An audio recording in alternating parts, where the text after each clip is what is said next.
Okay, folks, now I'm going to go through the settings that I haven't previously covered in the other videos. We need to be aware of certain settings for the recipe collection. So we go into settings in the plugin, we go down to recipe collections, and you see, I want to cover this because it really depends on what type of recipe website you're running. That I feel that the big difference would be like for nutritionists and stuff. And you could be running a very simple recipe blog, or you could be doing a membership site. So we need to be aware of the other settings that we have here. So add collection button. That's the thing. What happens when clicking the add to collection button? And there it is. We have a simple setting there. User gets to choose a collection to add the recipe to, or the recipe gets added to the default inbox. So what that means is, folks, when we go to our recipe index, we go here, and when we go to add to recipe box, we can actually select a collection. So you can turn that off. Users get to choose a collection, or it goes to default. I would actually have that so that you can choose your own collection, because you could be planning a party, or you could have a collection of favorites, so kind of depends on the demographic, who you're aiming your site at, I feel, there, and the niche. So we just have simple things here where the recipe gets added after clicking the button, so it either goes to the top or the bottom of the collection. I prefer it at the top now. That's how you'd normally do it, isn't it? It'll be seen first. What to do with the add to collection button when a visitor is not logged in. I covered this already about the redirect. You go to the recipe box registration page, so that's already covered. Collections, we can change that to favorites, FAVOUR. Favorites. That's the inbox collection that exists for everyone. So when I go to recipe blocks, and that's it, favorites, that's what that is changing, the default box there. So what happens when clicking on a recipe in the collection, and you see it does nothing or opens the parent post? I'm not sure why you would select does nothing, and I'm not sure the use case for that, but what it does at the moment is shows the recipe box. So I'll explain that.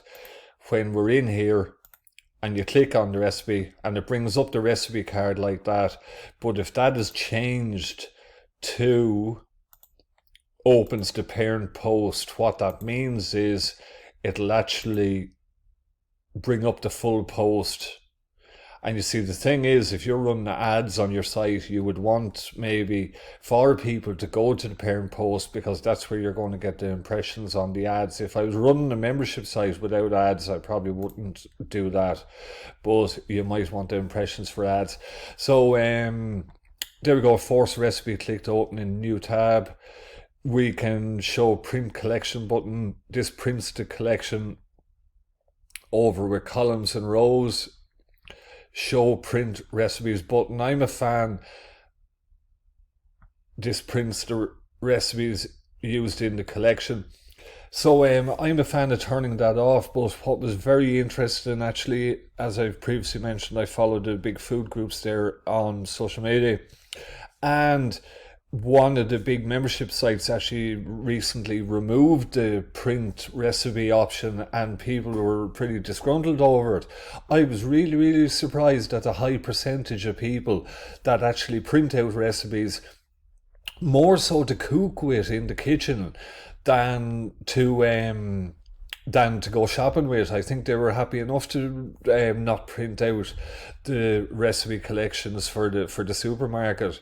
But there seems to be a big split there with younger people, millennials, the different demographics about who likes to print out recipes, and younger people are happy enough to bring a tablet or a mobile phone into the kitchen to cook from. Do you know, because they're sharing the photographs on social media as they're cooking and stuff. So it's totally different. I actually have an article that I must put in the notes for this video about it from Google. They did a study all about that. Actually, people cooking with mobile devices. Scroll to top, automatically scroll to top when navigating collections. The offset to use when scrolling to the top increase to get below sticky headers, for example. That'll be theme dependent now, that will. So collection items, default collection when adding items to a collection. Yeah, so that's when you're in the recipe box. See, this could depend on which template we're using now, but this is when we want to add item, and it goes to add from collection. And you see here, we can actually change the default that comes up there. That's what that's for. So if I go to search recipes, when I click here, it'll start on search recipes instead. So you might have a use case for that. Allow search recipes. Yeah, you see, if you're running a membership site, you might turn that off. Limit the search recipes by type. Yeah. So only show published recipes from selected types. So yeah, it'll only show food recipes. It won't show how-to instructions or the other types, is the idea there. So it could make sense to have that. There's an interesting thing, the servings to use when searching for recipes in the collection. And we have an option to use servings set for the recipe or a default. So the thing is, to actually show you that, I want to close that. So these are all set to 4 servings. So that's the thing. We can do that here, default to 4 servings for everything. So it could make sense to that, because I noticed I have a couple of recipes here that when we go into some collections, yes, see, the servings are different and somebody mightn't spot that. So if you set them all to 4, then, because they could make a mistake generating the shopping list that they won't buy enough ingredients, they'll only have enough for 2 portions of one thing. So that's that explained. We can allow people to add their own ingredients, custom recipes, and allow notes. So that's the thing, you can actually turn off this feature to add notes, add custom recipes, and add custom ingredients, you know, for people. So the thing is, it's really, is there a use for it on the site? Because if you were dealing with people that aren't too familiar with technology and stuff, it'd be a good idea to get rid of, to turn off those features maybe, and make the user experience as simple as possible. So I've covered appearance already. We can enable button to show nutritional facts. So where is that, folks? There it is. You know, so if you're a nutritionist or a fitness trainer, you're going to want that, you know. But then if you're just dealing with people, helping them with their weekly shopping that are not as they wouldn't be following fitness and training programs and stuff like that, so you probably don't need the nutritional facts. It's an extra feature that's only complicating it for them.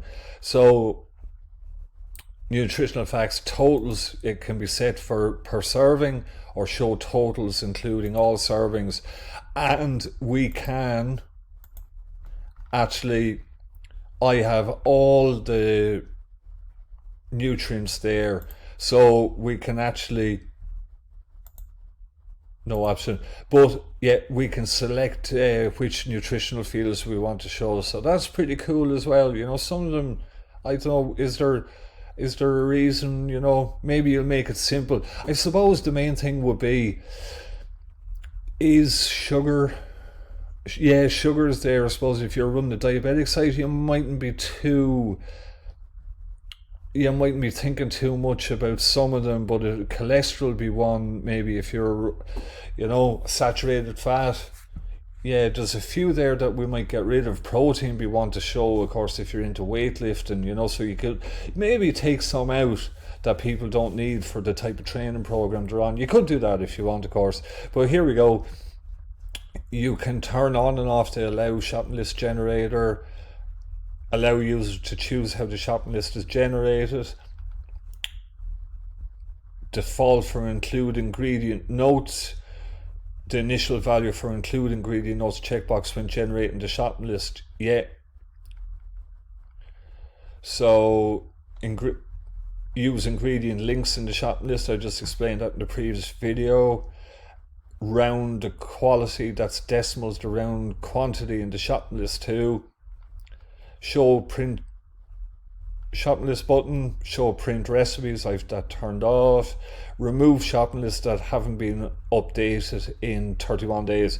So that removes inactive shopping lists to save database storage. Yeah, so that's like if you have a big site, your database, that could create problems if people are saving lots of recipe lists. You would want that in your terms and conditions to make them aware that saved recipe lists will be deleted after 31 days to save storage in the database. You know, well, I wouldn't talk about the database, but I'd just say it's policy just to delete them after a month, and that's your reason why, is because your database will get huge and it'll slow down the site. It could create problems. So yeah, here's an interesting one. Allowed to save to own collections. There's so many features in this plugin, and it can get quite complex. I showed you guys how to set up weekly meal plans, and you see, this is the thing, if you're running a membership site, you can generate a shopping list and everything here and show nutritional facts again, and there's a feature here to save to my own collections. And the thing is, if we turn that off and go back, it's gone. See? Show nutritional facts and generate a shopping list. We can't actually save it to our collections anymore. So if you're running some type of membership site, you mightn't have to give people a recipe box. What you would be doing is, if you're running training programs, you would be giving them weekly meal plans to strictly follow, so they're not building their own meal plans. You know, they're following your weekly meal plan. So I thought that was quite clever. They can still generate the shop list and see nutritional facts. So I thought that was good there. So turn it back on, and the analytics track different visitor actions related to the recipes. So folks, yeah, this has been a long video, but that's the stuff that I felt I had to cover that wasn't covered in the other videos, and hopefully it gives you a really good start now to get started with the recipe collections in the WordPress Recipe Maker plugin. And I hope you enjoyed this series of videos, folks. So I'm going to leave it there for now. Have a super day.